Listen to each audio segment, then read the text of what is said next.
वक्त किसी के लिए नहीं रुकता, इसलिए अकेलेपन और वक्त का फायदा उठाना सीखो। अकेलेपन में सकारात्मक विचार रखो, क्योंकि सकारात्मक विचार ही आपको काम करने की ऊर्जा देते हैं और वही आपसे काम करवाते हैं। आप तो केवल एक ईंधन हो जो कि शरीर को चलाता है। अपने विचारों से ऐसी सीख गौतम बुद्ध ने कई सालों पहले उस वक्त की पीढ़ी को क्यों दी थी? इसके पीछे का रहस्य क्या है? आज इसी रहस्य के बारे में हम गौतम बुद्ध की कहानियों के माध्यम से जानेंगे। तो बिना देर किए चलिए उन कहानियों की शुरुआत करते हैं। पहली कहानी एक बार की बात है। गुरु की कठोर एवं संयमित दिनचर्या से प्रभावित होकर एक शिष्य ने उनका अनुसरण करने का निश्चय कर लिया और सबसे पहले उसने पुआल पर सोना शुरू कर दिया। इस प्रकार कुछ दिन बीतने पर गुरु को शिष्य के व्यवहार में कुछ परिवर्तन दिखाई दे रहा था। उन्होंने शिष्य से पूछा कि वह इन दिनों क्या साध रहा है। शिष्य ने कहा, मैं शीघ्र दीक्षित होने के लिए कठोर दिनचर्या का अभ्यास कर रहा हूँ। मेरे वस्त्र मेरी शुद्ध ज्ञान की खोज को दर्शाते हैं। शाकाहारी भोजन से मेरे शरीर में सात्विकता की वृद्धि होती है और सुख सुविधा से पूरी तरह दूर रहने पर मैं आध्यात्मिक पथ पर अग्रसर हो रहा हूँ। गुरु मुस्कुराए और उसे खेतों की ओर ले गए, जहां एक सफेद रंग का घुड्डा घास चर रहा था। उसकी ओर इशारा करते हुए गुरु बोले, तुम खेत में घास चर रहे इस घुड्डे को देखते हो? इसकी खाल सफेद है। यह केवल घास फूस खाता है और अस्तबल में भूसे पर सोता है। क्या तुम्हें इस घुड्डे में जरा सी भी साधुता दिखती है? क्या तुम्हें लगता है कि आगे जाकर एक दिन यह घुड्डा सक्षम गुरु बन जाएगा? वह शिष्य समझ चुका था कि सिर्फ बाहरी आवरण पहनकर कोई सक्षम गुरु नहीं बन सकता। कथा सार, किसी की देखा देखी आचरण करने मात्र से आप सफल नहीं हो सकते। उसके लिए उचित मेहनत व कोशिशें करनी आवश्यक है। अगर आप किसी भी कार्य में सफल होना चाहते हैं तो आपको हर संभव कोशिश और पूरी मेहनत करनी होगी। वो कहते हैं ना, संघर्ष करना ही सफलता ही कुंजी है। ऐसे में आपको अपने रास्ते में आने वाली हर परेशानी का डटकर मुकाबला भी करना होगा, तभी आप जीवन में सफल हो सकते हैं। तो दोस्तों, अब चलिए हमारे दूसरे कहानी की शुरुआत करते हैं। दूसरी कहानी, बाज की उड़ान। एक बार की बात है कि एक बाज का अंडा मुर्गी के अंडों के बीच आ गया। कुछ दिनों बाद उन अंडों में से चूजे निकले। बाज का बच्चा भी उनमें से एक था। वो उन्हीं के बीच बड़ा होने लगा। वो वही करता जो बाकी चूजे करते, मिट्टी में इधर उधर खेलता, दाना चुगता और दिन भर उन्हीं की तरह छू छू करता। बाकी चूजों की तरह वो भी बस थोड़ा सा ही ऊपर उड़ पाता और पंख फड़फड़ाते हुए नीचे आ जाता। फिर एक दिन उसने एक बाज को खुले आकाश में उड़ते हुए देखा। बाज बड़े शान से बेधड़क उड़ रहा था। तब उसने बाकी चूजों से पूछा कि इतनी ऊंचाई पर उड़ने वाला वो शानदार पक्षी कौन है? तब चूजों ने कहा, अरे वो बाज है, पक्षियों का राजा। वो बहुत ही ताकतवर और विशाल है, लेकिन तुम उसकी तरह नहीं उड़ सकते क्योंकि तुम तो एक चूजे हो। बाज के बच्चे ने इसे सच मान लिया और कभी वैसा बनने की कोशिश नहीं की। वो जिंदगी भर चूजों की तरह रहा और एक दिन बिना अपनी असली ताकत पहचाने ही मर गया। दोस्तों, हम में से बहुत से लोग उस बाज की तरह ही अपना असली पोटेंशियल जाने बिना एक सेकंड क्लास जिंदगी जीते रहते हैं। हम ये भूल जाते हैं कि हम अपार संभावनाओं से पूर्ण एक प्राणी हैं। हमारे लिए इस जग में कुछ भी असंभव नहीं है, पर फिर भी बस एक औसत जीवन जी के हम इतने बड़े मौके को गंवा देते हैं। आप चूजों की तरह मत बनिए। अपने आप पर, अपनी काबिलियत पर भरोसा कीजिए। आप चाहे जहां हो, जिस परिवेश में हो, अपनी क्षमताओं को पहचानिए और आकाश की ऊंचाइयों पर उड़कर दिखाइए, क्योंकि यही आपकी वास्तविकता है। तो दोस्तों, अब चलिए हमारे तीसरी कहानी की शुरुआत करते हैं। तीसरी कहानी, शेर, लोमड़ी और भिक्षुक। एक बौद्ध भिक्षुक भोजन बनाने के लिए जंगल से लकड़ियां चुन रहा था कि तभी उसने कुछ अनोखा देखा। कितना अजीब है ये! उसने बिना पैरों की लोमड़ी को देखते हुए मन ही मन सोचा, आखिर इस हालत में ये जिंदा कैसे है? उसे आश्चर्य हुआ और ऊपर से ये बिल्कुल स्वस्थ है। वह अपने ख्यालों में खोया हुआ था कि अचानक चारों तरफ अफरा तफरी मचने लगी। जंगल का रजा शेर उस तरफ आ रहा था। भिक्षुक भी तेजी दिखाते हुए एक ऊंचे पेड़ पर चढ़ गया और वहीं से सब कुछ देखने लगा। शेर ने एक हिरण का शिकार किया था और उसे अपने जबड़े में दबाकर लोमड़ी की तरफ बढ़ रहा था, पर उसने लोमड़ी पर हमला नहीं किया बल्कि उसे भी खाने के लिए मांस के कुछ टुकड़े डाल दिए। ये तो घोर आश्चर्य है, शेर लोमड़ी को मारने की बजाय उसे भोजन दे रहा है। भिक्षुक बुदबुदाया। उसे अपनी आंखों पर भरोसा नहीं हो रहा था, इसलिए वह अगले दिन फिर वहीं आया और छिपकर शेर का इंतजार करने लगा। आज भी वैसा ही हुआ। शेर ने अपने शिकार का कुछ हिस्सा लोमड़ी के सामने डाल दिया। यह भगवान के होने का प्रमाण है, भिक्षुक ने अपने आप से कहा। वह जिसे पैदा करता है उसकी रोटी का भी इंतजाम कर देता है। आज से इस लोमड़ी की तरह मैं भी ऊपर वाले की दया पर जीऊंगा। ईश्वर मेरे भी भोजन की व्यवस्था करेगा। और ऐसा सोचते हुए वह एक वीरान जगह पर जाकर एक पेड़ के नीचे बैठ गया। पहला दिन बीता, पर कोई वहां नहीं आया। दूसरे दिन भी कुछ लोग उधर से गुजर गए, पर भिक्षुक की तरफ किसी ने ध्यान नहीं दिया। इधर बिना कुछ खाए पिए वह कमजोर होता जा रहा था। इसी तरह कुछ और दिन बीत गए। अब तो उसकी रही सही ताकत भी खत्म हो गई। वह चलने फिरने के लायक भी नहीं रहा। उसकी हालत बिल्कुल मृत व्यक्ति की तरह हो चुकी थी कि तभी एक महात्मा उधर से गुजरे और भिक्षुक के पास पहुंचे। उसने अपनी सारी कहानी महात्मा जी को सुनाई और बोला, अब आप ही बताइए कि भगवान इतना निर्दयी कैसे हो सकते हैं? क्या किसी व्यक्ति को इस हालत में पहुंचाना पाप नहीं है? बिल्कुल है, महात्मा जी ने कहा, लेकिन तुम इतना मूर्ख कैसे हो सकते हो? तुम ये क्यों नहीं समझे कि भगवान तुम्हें उसे शेर की तरह बनते देखना चाहते थे, लोमड़ी की तरह नहीं। दोस्तों, हमारे जीवन में भी ऐसा कई बार होता है कि हमें चीजें जिस तरह समझनी चाहिए उसके विपरीत समझ लेते हैं। ईश्वर ने हम सभी के अंदर कुछ न कुछ ऐसी शक्तियां दी हैं जो हमें महान बना सकती हैं। जरूरत है कि हम उन्हें पहचानें।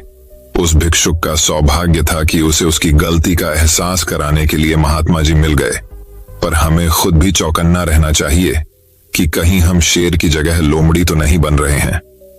तो दोस्तों, अब चलिए हमारे चौथी कहानी की शुरुआत करते हैं। चौथी कहानी ड्रोमत स्वामी विवेकानंद जी का एक प्रेरक प्रसंग।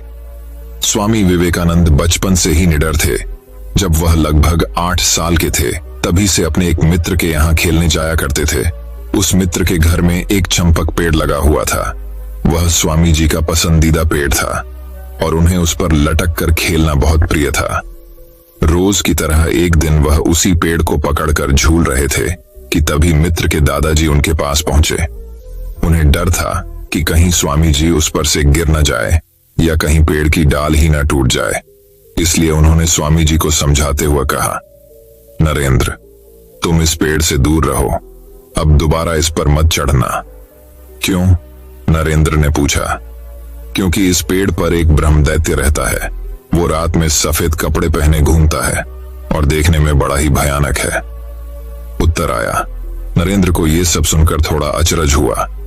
उसने दादाजी से दैत्य के बारे में और भी कुछ बताने का आग्रह किया। दादाजी बोले, वह पेड़ पर चढ़ने वाले लोगों की गर्दन तोड़ देता है।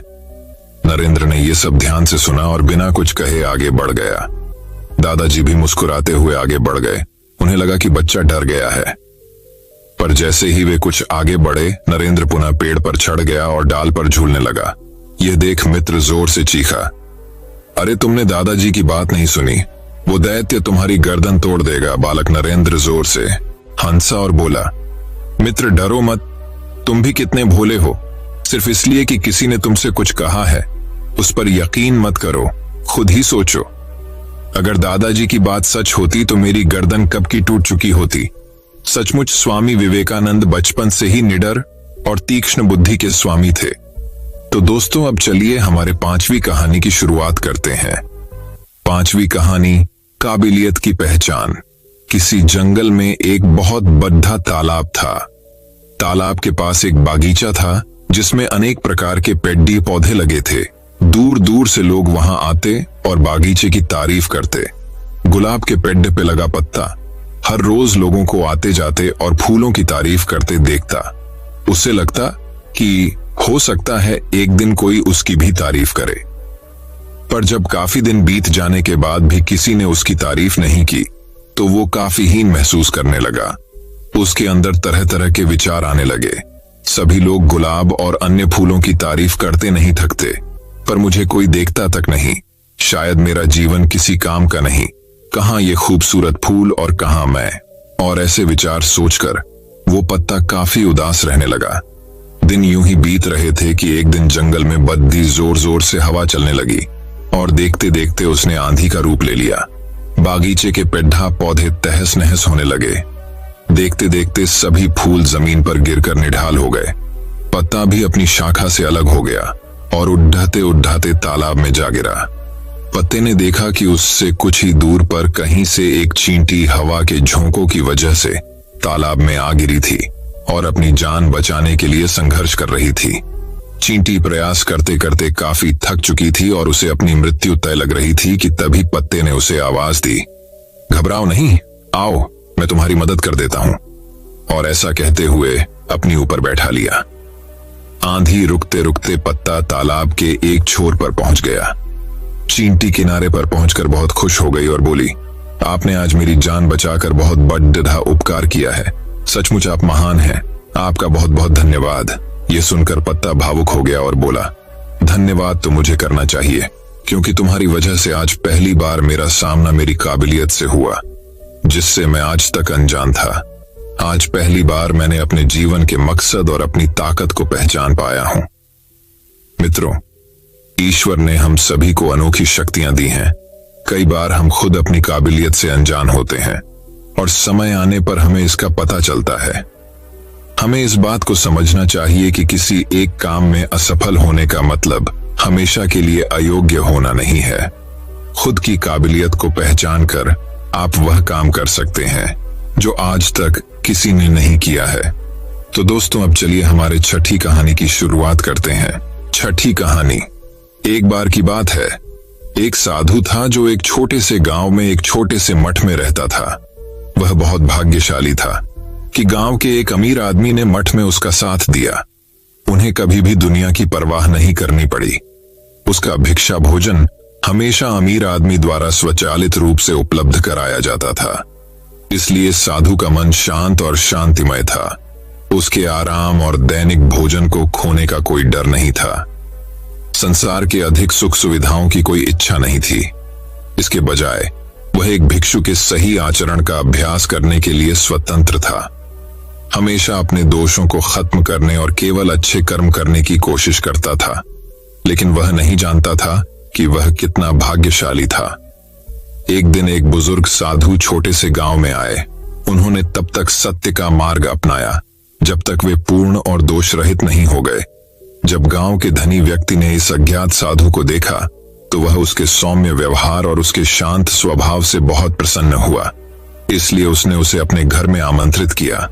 उसने उसे खाने के लिए भोजन दिया और उससे एक संक्षिप्त उपदेश सुनकर उसने स्वयं को बहुत भाग्यशाली समझा। फिर उन्होंने उसे गांव के मठ में शरण लेने के लिए आमंत्रित किया। उन्होंने कहा, मैं आज शाम वहां आपसे मिलने जाऊंगा, यह सुनिश्चित करने के लिए कि सब ठीक है। जब सिद्ध साधु मठ में पहुंचे तो उनकी मुलाकात गांव के साधु से हुई। उन्होंने एक दूसरे का गर्मजोशी से स्वागत किया। तभी गांव के साधु ने पूछा, क्या तुमने आज दोपहर का भोजन कर लिया? दूसरे ने उत्तर दिया, हाँ, मुझे इस मठ के समर्थक ने दोपहर का भोजन दिया था। उन्होंने मुझे यहाँ आश्रय लेने के लिए भी आमंत्रित किया था। गांव का साधु उसे एक कमरे में ले गया और वहीं छोड़ दिया। सिद्ध साधु ने अपना समय ध्यान में व्यतीत किया। बाद में उस शाम गांव का अमीर आदमी आया। वह आने वाले पवित्र व्यक्ति के सम्मान में फल पेय, फूल और दीपक का तेल लाया। उन्होंने गांव के साधु से पूछा, हमारे अतिथि कहाँ हैं? उसने उसे बताया कि उसने उसे कौन सा कमरा दिया है। वह व्यक्ति कमरे में गया, आदर पूर्वक झुककर सिद्ध साधु का अभिवादन किया। फिर से उन्होंने दुर्लभ दोष रहित व्यक्ति द्वारा सिखाए गए सत्य के मार्ग को सुनने की सराहना की। बाद में जैसे ही शाम हुई, उन्होंने मठ के सुंदर मंदिर में दीपक जलाए और फूल चढ़ाए। उसने अगले दिन दोनों भिक्षुओं को अपने घर दोपहर के भोजन के लिए आमंत्रित किया। फिर वह चला गया और घर लौट आया। शाम को एक भयानक घटना घटी। गांव का साधु, जो इतना संतुष्ट था, ने ईर्ष्या के जहर को अपने मन में घर कर लिया। उसने सोचा, गांव के अमीर आदमी ने मेरे लिए यहाँ काम आसान कर दिया है। वह हर रात आश्रय देता है और दिन में एक बार मेरा पेट भरता है, लेकिन मुझे डर है कि यह बदल जाएगा, क्योंकि वह इस नए भिक्षु का बहुत सम्मान करता है। यदि वह इस मठ में रहता है तो मेरा समर्थक मेरी देखभाल करना बंद कर सकता है, इसलिए मुझे यह सुनिश्चित करना होगा कि नया भिक्षु न रहे। इस प्रकार सोचते सोचते वह अपनी पूर्व मानसिक शांति खो बैठा। उसका मन ईर्ष्या के कारण परेशान हो गया। अपना आराम और दैनिक भोजन खोने का डर, इससे सिद्ध साधु के प्रति आक्रोश की मानसिक पीड़ा और बढ़ गई। वह उससे छुटकारा पाने के लिए षड्यंत्र रचने लगा। उस रात देर रात, जैसा कि प्रथा थी, भिक्षु दिन समाप्त करने के लिए एक साथ एकत्र हुए। सिद्ध साधु ने अपने सामान्य मैत्रीपूर्ण तरीके से बात की, लेकिन गांव के साधु ने उससे बिल्कुल भी बात नहीं की। तो बुद्धिमान भिक्षु समझ गया कि वह ईर्ष्यालु और क्रोधी था। उसने सोचा, यह साधु परिवारों, लोगों और सुख सुविधाओं के प्रति मेरी आसक्ति से मुक्ति को नहीं समझता। मैं यहाँ रहने की किसी भी इच्छा से मुक्त हूँ, मैं भी यहाँ से जाने की इच्छा से मुक्त हूँ, इससे कोई फर्क नहीं पड़ता। यह दुखद है कि यह दूसरा व्यक्ति अनासक्ति को नहीं समझ सकता। मुझे उस पर दया आती है कि उसे अपनी अज्ञानता के लिए कितनी कीमत चुकानी पड़ेगी। वह अपने कमरे में लौट आया, दरवाजा बंद कर लिया और रात भर उच्च मानसिक स्थिति में ध्यान करता रहा। अगले दिन जब मठ के समर्थक से भिक्षा का भोजन लेने जाने का समय हुआ तो गांव के भिक्षु ने मंदिर का घंटा बजाया, लेकिन उसने इसे अपनी उंगली के नाखून से हल्के से थपथपाकर बजाया। यहाँ तक कि मंदिर के प्रांगण में पक्षी भी उस छोटी सी आवाज को नहीं सुन सके। फिर वह अतिथि भिक्षु के कमरे में गया और दरवाजा खटखटाया, लेकिन फिर उसने केवल अपनी उंगली के नाखून से हल्के से ठपठपाया। यहाँ तक कि दीवारों के अंदर मौजूद छोटे चूहे भी मूक थपथपाहट को नहीं सुन सके। ऐसे कठिन तरीके से अपना विनम्र कर्तव्य निभाकर वह अमीर आदमी के घर गया। उस व्यक्ति ने साधु को आदरपूर्वक प्रणाम किया, अपना भिक्षा पात्र उठाया और पूछा, हमारे आगंतुक नए साधु कहाँ हैं? गांव के भिक्षु ने उत्तर दिया, मैंने उसे नहीं देखा है। मैंने घंटा बजाया, मैंने उसके दरवाजे पर दस्तक दी, लेकिन वह दिखाई नहीं दिया। शायद वह इतने समृद्ध भोजन का आदी नहीं था जितना आपने उसे कल दिया था। शायद वह अभी भी सो रहा है, इसे पचाने में व्यस्त, अपनी अगली दावत का सपना देख रहा। शायद यह उस तरह का साधु है जो आपको इतना प्रसन्न करता है। इस बीच मठ में वापस आदर्श साधु जाग गया। उसने अपने आप को साफ किया और अपना लबादा पहन लिया। फिर वह शांति से भिक्षा का भोजन लेने के लिए चला गया, जहां भी उसे भिक्षा भोजन मिला। अमीर आदमी ने गांव के साधु को सबसे अमीर खाना खिलाया। यह स्वादिष्ट और मीठा था, जो चावल, दूध, मक्खन, चीनी और शहद से बनाया गया था। जब साधु ने भरपेट खाना खा लिया तो उस आदमी ने उसका कटो लिया, उसे साफ किया और सुगंधित पानी से उसे मीठा कर दिया। उसने उसे फिर से उसी अद्भुत भोजन से भर दिया। उन्होंने इसे भिक्षु को वापस देते हुए कहा, गए माननीय भिक्षु, हमारे पवित्र आगंतुक यात्रा से थक गए होंगे, कृपया मेरा विनम्र भिक्षा भोजन उसके पास ले जाएं। बिना कुछ कहे उसने दूसरे के लिए उदार उपहार स्वीकार कर लिया। अब तक गांव के साधु का मन अपनी ही ईर्ष्यालु साजिश में फंस चुका था। उसने सोचा, अगर वह दूसरा भिक्षु यह शानदार भोजन खाएगा, भले ही मैं उसका गला पकड़कर उसे बाहर निकाल दूं, फिर भी वह कभी नहीं छोड़ेगा। मुझे इस भिक्षा भोजन से गुप्त रूप से छुटकारा पाना होगा। लेकिन अगर मैं इसे किसी अजनबी को देता हूं, यह झांत हो जाएगा और इसके बारे में बात की जाएगी। यदि मैं इसे तालाब में फेंक दूं, तो मक्खन सतह पर तैर जाएगा और खोजा जाएगा। यदि मैं इसे जमीन पर फेंक दूंगा, तो कौवे इसे खाने के लिए मीलों दूर से आएंगे और उस पर भी ध्यान दिया जाएगा। तो मैं इससे कैसे छुटकारा पा सकता हूं? फिर उसने एक खेत देखा जिसे किसानों ने मिट्टी को समृद्ध के लिए जला दिया था। वह गर्म चमकते अंगारों से ढका हुआ था, इसलिए उसने अमीर आदमी के उदार उपहार को अंगारों पर फेंक दिया। भिक्षा का भोजन बिना किसी निशान के जल गया और इसके साथ ही उसके मन की शांति भी चली गई, क्योंकि जब वह मठ में वापस आया तो उसने पाया कि गंतुक चला गया था। उसने सोचा, यह एक पूर्णतः बुद्धिमान भिक्षु रहा होगा। वह जानता होगा कि मैं अपना पसंदीदा पद खोने के डर से ईर्ष्यालु हूं। वह जानता होगा कि मैंने उससे नाराजगी जताई है और उसे धोखा देकर छोड़ने की कोशिश की है। मैंने उसके लिए भिक्षा का भोजन बर्बाद कर दिया, और यह सब अपना पेट भरा रखने के लिए। मुझे डर है कि मेरे साथ कुछ भयानक घटित हो जाएगा। मैंने क्या किया है? इसलिए अपने आसान दैनिक भोजन को खोने के डर से उसने अपनी मानसिक शांति को त्याग दिया था। जीवन भर वह अमीर आदमी उसका साथ देता रहा, लेकिन उसका मन पीड़ा और पीड़ा से भरा हुआ था। जेल, वह एक चलते फिरते भूखे झोंबी या एक जीवित भूखे भूत की तरह बर्बाद महसूस कर रहा था। जब उनकी मृत्यु हुई तो उनकी पीड़ा जारी रही, क्योंकि उसका नरक की दुनिया में पुनर्जन्म हुआ था, जहां उसने सैकड़ों हजारों वर्षों तक कष्ट सहा। अंततः वहां भी उसकी मृत्यु हो गई, जैसा कि सभी प्राणियों की मृत्यु होनी चाहिए, लेकिन उसके पिछले कर्मों का फल आंशिक रूप से ही पूरा हुआ, तो उसका पांचों बार राक्षस के रूप में पुनर्जन्म हुआ। उन 500 जन्मों में केवल एक दिन ऐसा था जब उसे खाने के लिए पर्याप्त मिलता था, और वह था जंगल में एक हिरण द्वारा गिराया गया भोजन। फिर उसका 5 बार भूखे आवारा कुत्ते के रूप में पुनर्जन्म हुआ। पिछले जन्म में एक साधु के भरे पेट की खातिर ये सभी 500 जीवन भी भूख से भरे थे और भोजन पर झगड़ रहे थे। केवल एक बार ही उसे पर्याप्त भोजन मिला, और वह उल्टी का भोजन था जो उसे नाली में मिला था। अंततः उसके कार्यों के अधिकांश परिणाम समाप्त हो गए। तभी वह इतना भाग्यशाली था कि उसे मनुष्य के रूप में पुनर्जन्म मिला। उनका जन्म उत्तरी भारत के काशी शहर के सबसे गरीब भिखारी परिवारों में हुआ था। उन्हें नाम दिया गया मितविंदा। उनके जन्म के बाद से ही यह गरीब परिवार और भी अधिक गरीब और दुखी हो गया। कुछ वर्षों के बाद भूख का दर्द इतना बढ़ गया कि उसके माता पिता ने उसे पीटा और मितविंदा को हमेशा के लिए भगा दिया। वे चिल्लाए, हमेशा के लिए चले जाओ, तुम एक अभिशाप के अलावा और कुछ नहीं हो। बेचारा मितविंदा, बहुत समय पहले उसे नहीं पता था कि वह कितना भाग्यशाली है। वह एक विनम्र ग्रामीण भिक्षु के रूप में संतुष्ट थे, लेकिन उसने ईर्ष्या के जहर को अपने मन में प्रवेश करने दिया।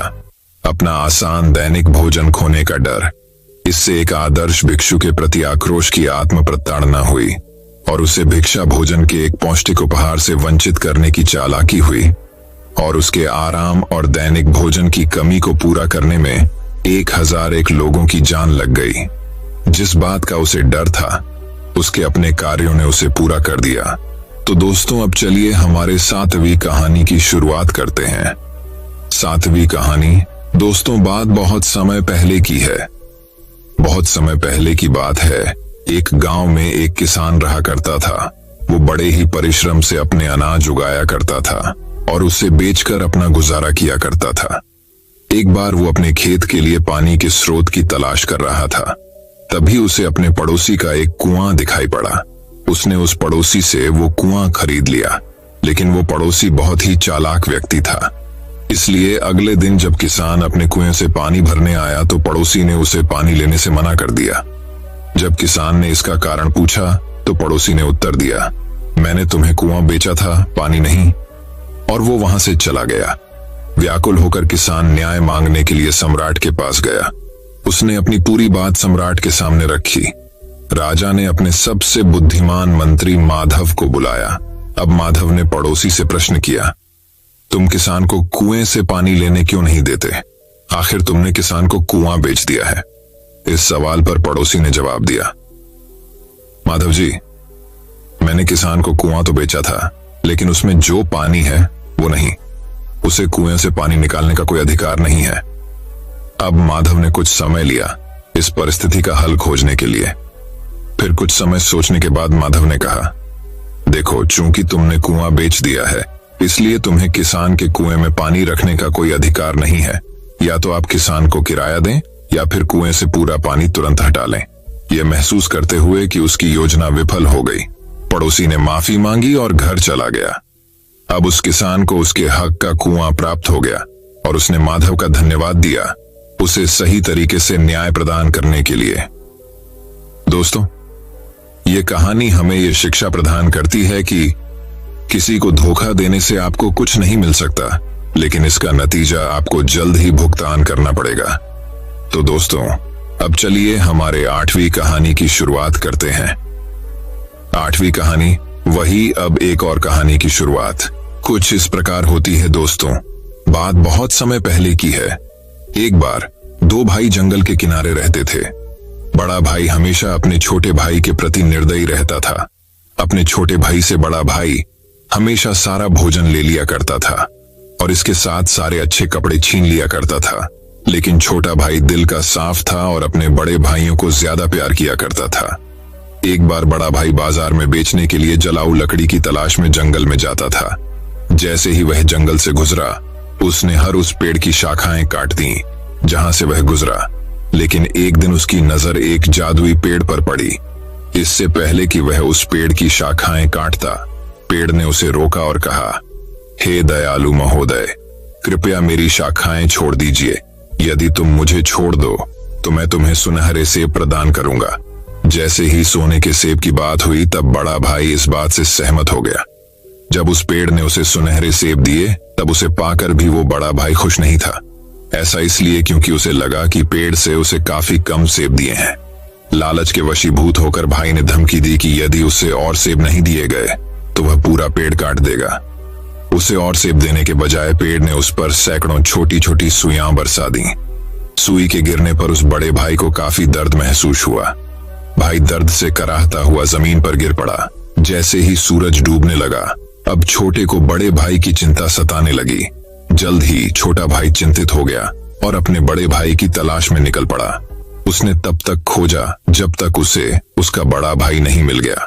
उसने देखा कि एक विशाल पेड़ के नीचे उसका बड़ा भाई गिरा हुआ है और उसके शरीर पर सैकड़ों सुइयों लगी हुई है। वहीं वो नीचे जमीन पर पड़ा दर्द से करहा रहा था। वह दौड़कर उसके पास गया और बड़ी मेहनत से प्यार से एक सुई निकालने लगा। एक बार जब सुइयां निकल गईं, तो सबसे बड़े भाई ने अपने छोटे भाई के साथ दुर्व्यवहार करने के लिए माफी मांगी। जादुई पेड़ ने बड़े भाई के हृदय में परिवर्तन देखा और उन्हें वे सभी सुनहरे सेब उपहार में दिए जिनकी भाइयों को आवश्यकता हो सकती थी। दोस्तों, यह कहानी हमें यह शिक्षा प्रदान करती है कि हमें किसी के साथ दुर्व्यवहार नहीं करना चाहिए और अपने अंदर दूसरों के प्रति अच्छी भावना रखनी चाहिए। तो दोस्तों, अब चलिए हमारे 9वीं कहानी की शुरुआत करते हैं।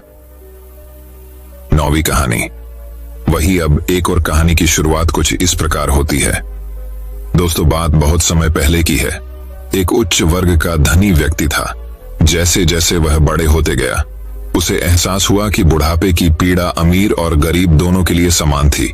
इसलिए उन्होंने अपना धन और उच्च पद त्याग दिया और एक गरीब भिक्षु के रूप में रहने के लिए जंगल में चले गए। उन्होंने ध्यान का अभ्यास किया और अपने दिमाग का विकास किया। उसने अपने आप को बुरे विचारों से मुक्त कर लिया और संतुष्ट तथा प्रसन्न हो गया। उनकी शांति और मित्रता ने धीरे धीरे 500 अनुयायियों को उनकी ओर आकर्षित किया। उस समय बहुत पहले अधिकांश भिक्षु आमतौर पर काफी गंभीर दिखते थे, लेकिन एक साधु ऐसा भी था जो काफी प्रतिष्ठित होने के बावजूद हमेशा हल्की सी मुस्कान रखता था। चाहे कुछ भी हो जाए, उसने आंतरिक खुशी की यह झलक कभी नहीं खोई और खुशी के मौकों पर उनकी मुस्कान सबसे चौड़ी और सबसे गर्मजोशी भरी हंसी थी। कभी कभी भिक्षु के साथ वाले अन्य लोग उससे पूछते थे कि वह इतना खुश क्यों है और हमेशा मुस्कुराता क्यों रहता है। उसने हंसते हुए कहा, अगर मैंने तुमसे कहा तो तुम मुझ पर विश्वास नहीं करोगे, और अगर तुमने सोचा कि मैंने झूठ बोला है तो यह मेरे स्वामी का अपमान होगा। बुद्धिमान बूढ़े मालिक को उस खुशी का स्रोत पता था जिसे उसके चेहरे से खुशी मिटाया नहीं जा सकता था। उन्होंने इस सबसे प्रसन्न भिक्षु को अपना एक नंबर सहायक बनाया। एक वर्ष बरसात के मौसम के बाद बूढ़ा भिक्षु और उसके 500 अनुयायी शहर गए। राजा ने उन्हें वसंत ऋतु के लिए अपने आनंद उद्यान में रहने की अनुमति दी। यह राजा एक अच्छा इंसान था जिसने शासक के रूप में अपनी जिम्मेदारियों को गंभीरता से लिया था। उन्होंने लोगों को खतरे से बचाने और उनकी समृद्धि और कल्याण को बढ़ाने की कोशिश की। उसे हमेशा पड़ोसी राजाओं की चिंता रहती थी, जिनमें से कुछ मित्रहीन और धमकी देने वाले थे। उन्हें अक्सर अपने प्रतिद्वंद्वी राज्य मंत्रियों के बीच शांति बनानी पड़ती थी। कभी कभी उनकी पत्नियां उनके ध्यान और अपने बेटों की उन्नति के लिए लड़ती थीं। कभी कभी किसी असंतुष्ट प्रजा ने राजा के जीवन को भी खतरे में डाल दिया और निस्संदेह उसे राज्य के वित्त के बारे में लगातार चिंता करनी पड़ती थी। असल में उसके पास चिंता करने के लिए इतनी सारी चीजें थीं कि उसके पास खुश होने के लिए कभी समय ही नहीं था। जैसे जैसे गर्मियां नजदीक आईं, उसे पता चला कि भिक्षु जंगल में लौटने की तैयारी कर रहे थे। बूढ़े नेता के स्वास्थ्य और कल्याण को ध्यान में रखते हुए राजा उसके पास गए और कहा, हे श्रद्धेय, अब आप बहुत बूढ़े और कमजोर हैं। जंगल में वापस जाने से क्या फायदा? आप अपने अनुयायियों को वापस भेज सकते हैं, जबकि तुम यहीं रहो। मुख्य भिक्षु ने तब अपने नंबर 1 सहायक को अपने पास बुलाया और कहा, अब जब तक आप सभी जंगल में रहेंगे तब तक आपको अन्य भिक्षुओं का नेता बनना होगा, क्योंकि मैं बहुत बूढ़ा और कमजोर हूं। मैं राजा के प्रस्ताव के अनुसार यहां रहूंगा, इसलिए 500 लोग जंगल में लौट जाए। नंबर 1 सहायक ने जंगल में ध्यान का अभ्यास जारी रखा। उसे इतनी बुद्धि और शांति प्राप्त हुई कि वह पहले से भी अधिक खुश हो गया। उसे गुरु की याद आती थी और वह उसके साथ अपनी खुशियां बांटना चाहता था, इसलिए वह भ्रमण के लिए शहर लौट आया। जब वह पहुंचा तो वह बूढ़े भिक्षु के चरणों में एक गलीचे पर बैठ गया। वे बहुत ज्यादा नहीं बोलते थे, लेकिन कभी कभी नंबर 1 सहायक कहता था, कैसी खुशी। तभी राजा मिलने आए। उन्होंने मुख्य भिक्षु के प्रति अपना सम्मान व्यक्त किया। हालांकि जंगल वाला बस यही कहता रहा, कैसी खुशी। वह राजा का स्वागत करने और उचित सम्मान देने के लिए भी नहीं रुका। इससे वह परेशान हो गया और उसने सोचा, अपनी सारी चिंताओं के बावजूद मैं राज्य की देखभाल में इतना व्यस्त हूं कि मैं घूमने के लिए समय निकाल नहीं पाता हूं, और यह साधु मेरा इतना सम्मान भी नहीं करता कि मुझे पहचान भी सके। कितना अपमानजनक है। वह दोनों भिक्षुओं में से वरिष्ठ से कहा, आदरणीय श्रीमान, यह भिक्षु अधिक भोजन करने के कारण मूर्ख हो गया होगा। यही कारण है कि वह इतनी खुशियों से भरा हुआ है। क्या वह यहाँ हर समय इतना आलसी पड़ा रहता है? मुख्य भिक्षु ने उत्तर दिया, हे राजा, धैर्य रखें और मैं आपको उसकी खुशी का स्रोत बताऊंगा। बहुत से लोग इसे नहीं जानते हैं। वह एक बार एक राजा था, आपके जैसा ही अमीर और शक्तिशाली था। फिर उसे एक भिक्षु नियुक्त किया गया और त्याग दिया गया। उसका राजसी जीवन। अब वह सोचता है कि उसकी पुरानी खुशी उसके वर्तमान आनंद की तुलना में कुछ भी नहीं थी। वह हथियारबंद लोगों से घिरा रहता था जो उसकी रक्षा और सुरक्षा करते थे। अब जंगल में बिना किसी डर के अकेले बैठे रहने के कारण उसे सशस्त्र रक्षकों की कोई आवश्यकता नहीं है। उसने उस धन की चिंता का बोझ छोड़ दिया है जिसे सुरक्षित रखना है। धन की चिंता और सत्ता के भय से मुक्त होकर उसकी बुद्धि स्वयं और दूसरों की रक्षा करती है। वह ध्यान में इतनी आंतरिक शांति की ओर आगे बढ़ता है कि वह यह कहने से नहीं रह पाता, कैसा सुख, ओह कैसा सुख। राजा तुरंत समझ गया। प्रसन्न भिक्षु की कहानी सुनकर उसे शांति महसूस हुई। वह कुछ देर रुके और उन दोनों से सलाह ली। तब उसने उनका आदर सत्कार किया और महल में लौट आया। बाद में प्रसन्न भिक्षु, जो कभी राजा था, उसने अपने गुरु को सम्मान दिया और सुंदर जंगल में लौट आया। बूढ़े मुख्य भिक्षु अपना शेष जीवन जिया, मर गया और एक उच्च स्वर्ग लोक में पुनर्जन्म हुआ। दोस्तों, यह कहानी हमें यह शिक्षा प्रदान करती है कि धन और शक्ति से अनासक्त होने पर खुशी बढ़ती है। दोस्तों, मैं उम्मीद करता हूं कि यह कहानी सुनने से आपके जीवन में अच्छे बदलाव आए होंगे। आपको इस वीडियो से क्या सीखने मिला, ये कमेंट करके जरूर बताएं और अपने परिवार, दोस्तों या आपके करीबी इंसान के साथ ये कहानी शेयर करके उन्हें भी इस ज्ञान से परिचित करवाएं।